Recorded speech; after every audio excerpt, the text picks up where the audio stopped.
اگر تم اللہ پر پورا پورا توکل کرو تو وہ تمہیں اس طرح رزق عطا فرمائے گا جس طرح پرندوں کو دیتا ہے کہ صبح بھوکے نکلتے ہیں، شام کو پیٹ بھر کر واپس آتے ہیں۔ اور انسان بیچارے کا تو پیٹ ہے اتنا چھوٹا، 2 روٹی سے بھر جاتا ہے۔ رزق اللہ نے دینا ہے اور اللہ دے گا۔ رزق کے بارے میں پریشان نہ ہوا کریں کہ جی کہاں سے آئے گا، اللہ نے ذمہ لیا ہوا ہے۔ ایک مرتبہ ایک آدمی میرے پاس آیا، بہت اچھی پرسنالٹی تھی، لکھا پڑھا بندہ نظر آتا تھا، مگر زاروں قطار رونے بیٹھ گیا، آنسو ٹپ ٹپ گر رہے تھے۔ میں بھی پریشان ہوا کہ یہ بندہ بہت ہی دکھی ہے جو اتنا رو رہا ہے۔ خیر تھوڑی دیر کے بعد میں نے ان سے پوچھا کہ جی آپ بیٹھے رو ہی رہے ہیں، آپ کوئی بات کریں۔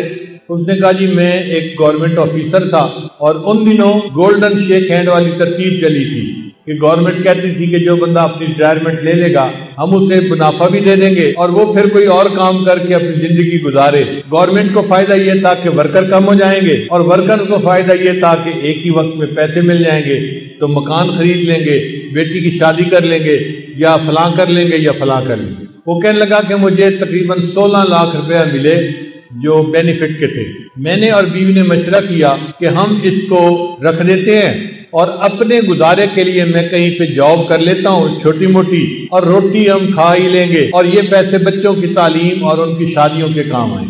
کہنے لگا کہ میرا ایک دوست تھا، میں نے کئی باتوں باتوں میں اس کو بھی بتا بیٹھا کہ مجھے گورنمنٹ سے 16 لاکھ ملے ہیں اور میں نے رکھ دیے ہیں۔ اب وہ بندہ میرے پیچھے پڑ گیا کہ ایک کاروبار ہے اور بڑا نفع ہے اس میں، بڑا فائدہ ہے اس میں، بڑا فائدہ ہے، اور اگر تم پیسہ لگاؤ تو محنت میں کروں گا اور تمہیں گھر بیٹھے بٹھائے پیسے مل جائیں گے۔ کہتا ہے کہ مجھے ڈر تھا کہ نہیں، تو میں اس کو نہ کرتا رہا۔ بالآخر ایک دن میری بیوی نے پوچھا کہ کیا مسئلہ ہے، تم کسی گہری سوچ میں ڈوبے نظر آتے ہو، کیا پریشانی ہے؟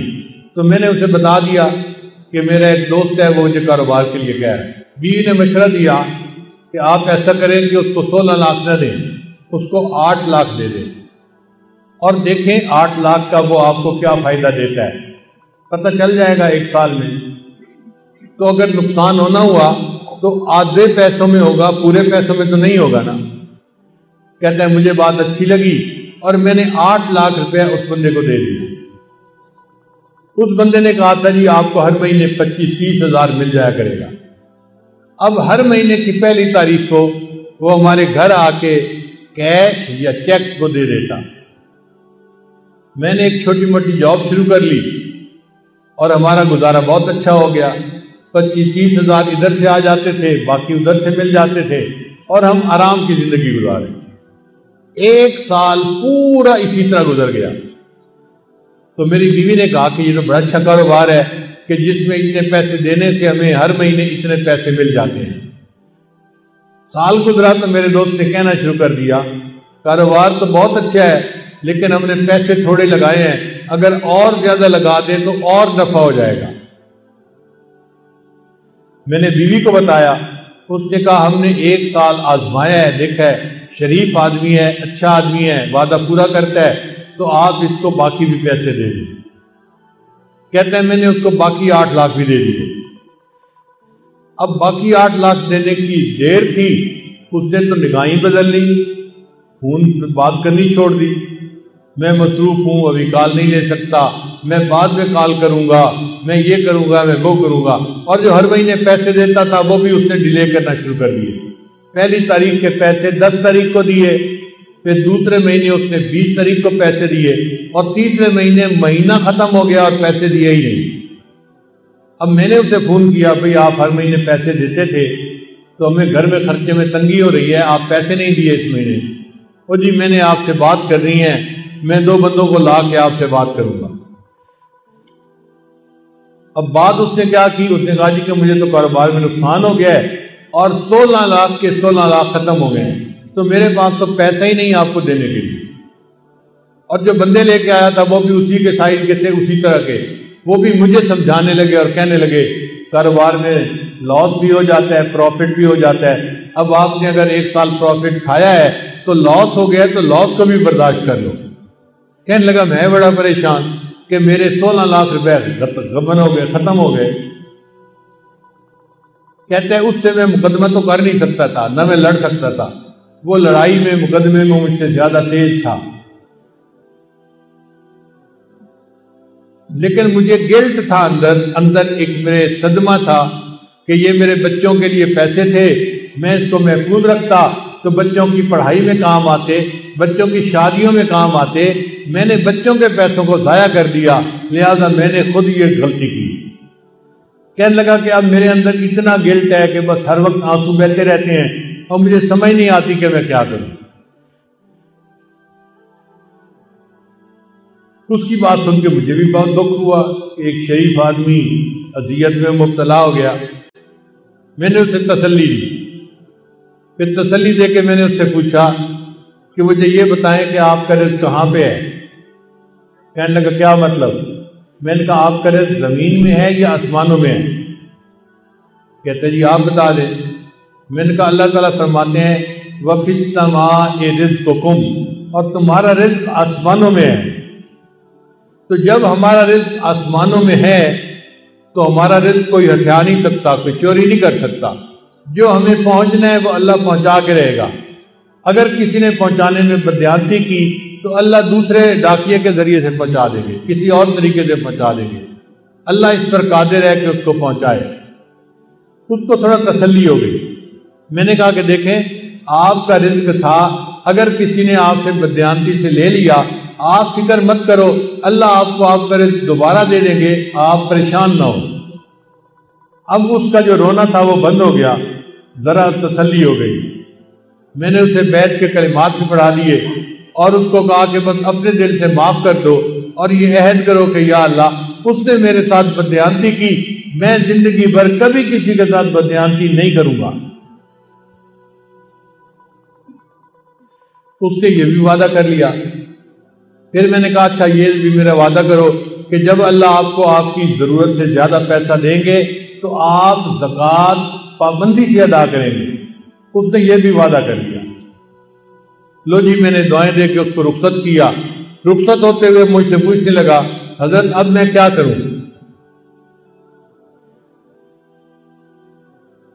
میں نے کہا کہ بھئی آپ کوئی ایسا کام شروع کریں جو پیسے کے بغیر ہوتا ہے، اللہ برکت دے دے گے۔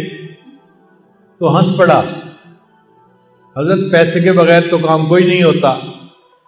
میں نے کہا سوچیں کوئی نہ کوئی کام ایسا نکل آئے گا، چاہے مزدوری کیوں نہ کرنی پڑے۔ لو جی وہ گیا اور اس نے گھر جا کے بیوی کو بتایا۔ اس کی بیوی کا غم بھی ختم ہو گیا کہ ہمیں ہمارا رزق اللہ دے دے گے۔ پھر بیوی نے اس کو مشورہ دیا، ہم دیہات میں رہتے ہیں اور یہاں جو کسان ہوتے ہیں نا یہ کھاد خریدتے ہیں شہر سے، اور ان پڑھ ہونے کی وجہ سے ان کو پتہ ہی نہیں چلتا کہ یہ کھاد کون سی ہے اور کون سی نہیں ہے۔ تو آپ اگر شہر کی کسی کمپنی سے کھاد کی بوریاں کریڈٹ پہ لے کر آئیں اور ان دیہاتیوں کو یہاں بیچ دیں پروفٹ رکھ کے، تو پھر پیسے آپ واپس کر دینا اور کچھ آپ کو نفع مل جائے گا۔ لو جی یہ بندہ کھاد کی کمپنی کے پاس گیا ملتان میں، ان سے بات کی کہ مجھے جی آپ 10 بوریاں دے دیں کریڈٹ پہ، میں آپ کو پیسے مہینے کے اندر واپس کر دوں گا۔ وہ کہہ جی ہم تو آپ کو نہیں جانتے، ہم آپ کو کیسے دے دیں؟ یہ کہہ جی میرے کاغذات دیکھو، میں اتنا آفیسر تھا گورنمنٹ کے اندر، یہ بھی مجھے جانتا ہے، یہ بھی جانتا ہے، یہ بھی جانتا ہے۔ وہ کہیں کہ بھئی ہمیں تو شکل صورت سے بھی نظر آتا ہے کہ تم آفیسر رینک کے پڑھے لکھے بندے ہو، لیکن ہم بغیر پیسے کے کیسے اپنا مال دے دیں؟ ہم نہیں دے سکتے۔ اب یہ بیچارہ روز جائے اور روز ان کی منت سماجت کرے کہ آپ لوگ میرا کام شروع کروا دیں۔ جو مینیجر تھا نا وہاں کا وہ ذرا رحم دل بندہ تھا، اس کو رحم آ گیا۔ ایک دن وہ کہنے لگا دفتر والوں کو کہ بھائی اس کو 10 بوری کریڈٹ دے دو اور گارنٹی میری ڈال دو، اگر اس نے پیسے نہ بھی دیے تو 10 بوری کے پیسے میں ادا کر دوں گا کہ چلو مجھ سے غلطی ہوئی، لیکن اب اس بندے کو 10 بوری دے دو۔ اس بندے کو 10 بوری مل گئی، یہ لے آیا، اس نے آ کے کسانوں کو بیچی، ہر بوری پہ 50-50 روپیہ اس نے نفع رکھ لیا، تو 10 بوری کا اس کو اچھا والا فائدہ ہو گیا۔ چنانچہ پھر یہ 10 کی جگہ 20 بوری لینے لگ گیا، پھر 30 بوری لینے لگ گیا، پھر 50 بوری، کرتے کرتے ایک وقت آیا کہ کمپنی والوں نے کہا جی ہم آپ کو پورا ٹرک کریڈٹ پہ دے دیتے ہیں۔ اب اس نے کریڈٹ پہ ٹرک لیا اور لوگوں کو تقسیم کی کھاد اور ان سے پیسے لے کے واپس دے دیے۔ پھر ایک ٹرک سے 2 ٹرک اور 3 ٹرک اور ٹرکوں میں کام شروع ہو گیا۔ اللہ کی شان دیکھیں، کوئی 6-7 سال کا عرصہ گزرا ہوگا، یہ بندہ ایک دن میرے پاس واپس آیا، مجھے کہتے ہیں الحمدللہ حضرت آج میں 16 کروڑ کی پراپرٹی کا مالک ہوں۔ 16 لاکھ اس کے ضائع ہوئے تھے، اللہ پہ توکل کی، اللہ نے برکت رزق میں ایسی دی کہ 16 کروڑ کی پراپرٹی کا وہ مالک بن گیا۔ تو ہم کیوں اس معاملے میں شک میں پڑے یا اپنے دل میں حرام لگائیں؟ دل میں تسلی رکھیں، اللہ نے جو ہمیں دیا ہے وہ اللہ نے ہمیں پہنچا کے رہنا ہے۔ جب اللہ نے پہنچا کے رہنا ہے تو ہم حرام کی طرف کیوں ہاتھ بڑھائیں؟ اس لیے جو چیز شک میں ڈالے اس کو چھوڑ کے اس طرف آ جاؤ جو چیز شک میں نہیں ڈالتی۔ اللہ تعالی ہمیں ایسے صاف پاک معاملات کرنے کی توفیق عطا فرمائے۔ بدل دے دل کی دنیا، دل بدل دے، میرا غفلت میں ڈوبا دل بدل دے۔